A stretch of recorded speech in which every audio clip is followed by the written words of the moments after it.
Kitab Yeremia pasal 15 ayat 16 menuliskan, "Apabila aku bertemu dengan perkataan-perkataanmu, maka aku menikmatinya. Firman-Mu itu menjadi kegirangan bagiku dan menjadi kesukaan hatiku, sebab nama-Mu telah diserukan atasku, ya Tuhan Allah semesta alam." Pada kondisi dan situasi seperti masa-masa sekarang ini, setiap orang percaya sudah seharusnya makin mendesak masuk ke dalam hadirat Tuhan untuk menerima setiap firman yang akan mengkondisikan kehidupan orang percaya jadi selalu aman dalam lindungannya. Bukan sekedar hanya untuk mendapat pemeliharaan dan lindungan dari Tuhan saja, tapi adalah kehendak Tuhan untuk kita melekat dan terhubung dengannya.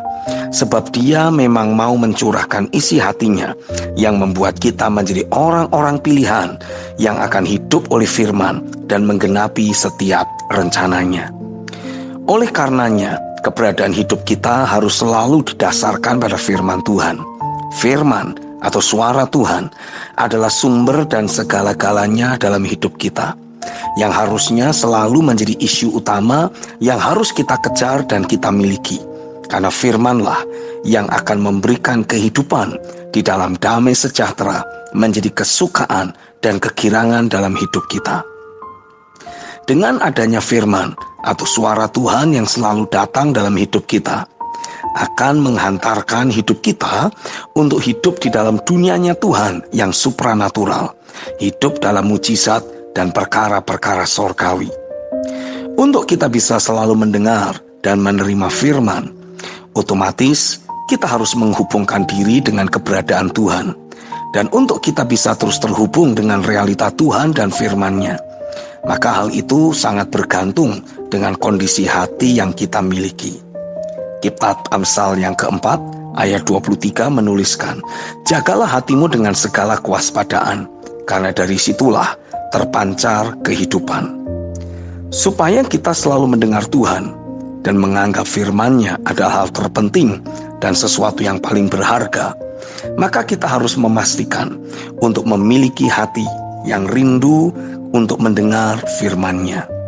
Memang tidak semua orang memiliki hasrat yang menyala-nyala terhadap firman-Nya. Tapi justru karena ada banyak kondisi hati dalam kehidupan orang, maka Tuhan menyatakan Dia akan mencurahkan roh-Nya, menyingkapkan firman-Nya, agar terjadi penyetaraan kondisi hati.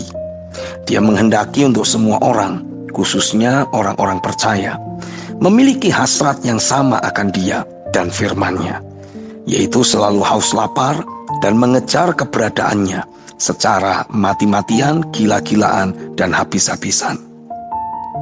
Dari kondisi hati yang kita miliki, akan muncul berbagai isu kehidupan dalam keseharian kita.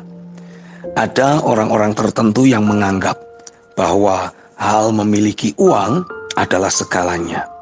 Hal itu disebabkan karena memang kondisi hati orang yang bersangkutan seperti itulah adanya. Ada orang-orang yang karena memiliki kondisi hati yang sudah lebih dibenahi oleh firman, akan merasa bahwa hal memiliki uang bukanlah segala-galanya. Tuhan menghendaki kita memiliki kondisi hati yang terus dibenahi dengan firman-Nya, sehingga apapun yang Dia anggap penting, itu juga akan mulai kita anggap penting dan kita utamakan dalam hidup kita. Matius 6 ayat 33 menuliskan, "Tetapi hal yang harus kamu utamakan adalah hidup dengan cara yang pantas dan benar sebagai warga kerajaan Allah.